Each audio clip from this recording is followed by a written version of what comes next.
మీకే క్వశ్చన్. సంక్రాంతికి 2 సినిమాలు రిలీజ్ చేశారు. సరే 2 సినిమాలకి ఒక సినిమాకి ఒక పోస్టర్ వేశారు, 2 సినిమాలు చాలా పోస్టర్లు వేశారు.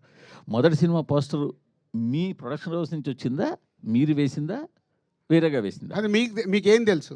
మాకు తెలియదు కూడా. నేను ఆల్రెడీ చెప్పాను కదా, మాకు వీక్నెస్ ఉంటాయి, మేము మాట్లాడలేము. మీకేం తెలుసు సార్? నేను మిమ్మల్ని అడుగుతాను సార్. నేను అదే మిమ్మల్ని అడుగుతున్నాను సార్. మీరు వేసిన పోస్టర్ మాకేలా తెలుసు? మా వీక్నెస్ ఉంటుందని నేను కమిట్ అవుతున్నాను కదా. మీకు తెలియదా? మీ వీక్నెస్ తో వేసిన పోస్టర్ అంటారు. మీకు తెలియదా? మీరు వీక్నెస్ తో వేసిన పోస్టర్ అంటారు. ప్రతి సెంటర్ లో ఏం కలెక్షన్స్ ఉన్నాయనేది మీ దగ్గర లేవా?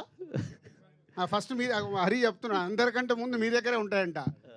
సో మీరే క్యాల్కులేట్ చేసి వేయండి నెక్స్ట్ నుంచి పోస్టర్ ప్రతి సినిమాది. బెటర్, ప్రాబ్లం సాల్వ్ అయిపోద్ది. సార్, సంక్రాంతికి వస్తున్నాం అనే సినిమా అనిల్ రావుపూడి గారికి 8వ హిట్ ఇచ్చింది కాబట్టి అది పెద్ద గొప్ప విషయం కాదు.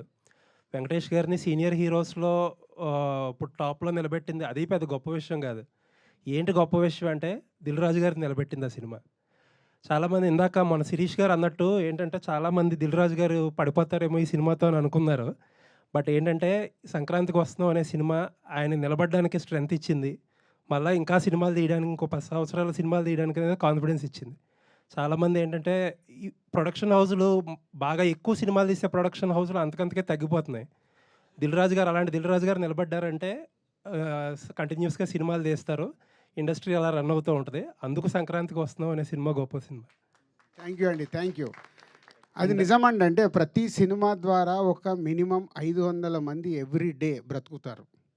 సో మేము ఎన్ని ఎక్కువ ప్రొడక్షన్ చేయగలిగితే అంతమందికి భోజనం దొరుకుతుంది. ఈ లాజిక్ చాలామంది మర్చిపోతారు.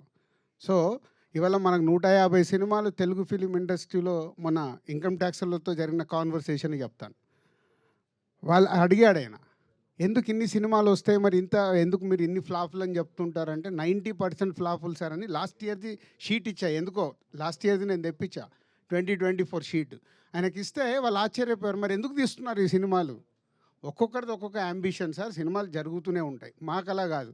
సక్సెస్ సినిమా తీయడానికి ఎంత కష్టపడాలనేది మాకు తెలుసు. దానికోసమే ప్రయత్నం చేస్తాం. దాంట్లో కొన్ని సక్సెస్లు వస్తాయి, అప్పుడప్పుడు క్యాచ్ అవుతాం.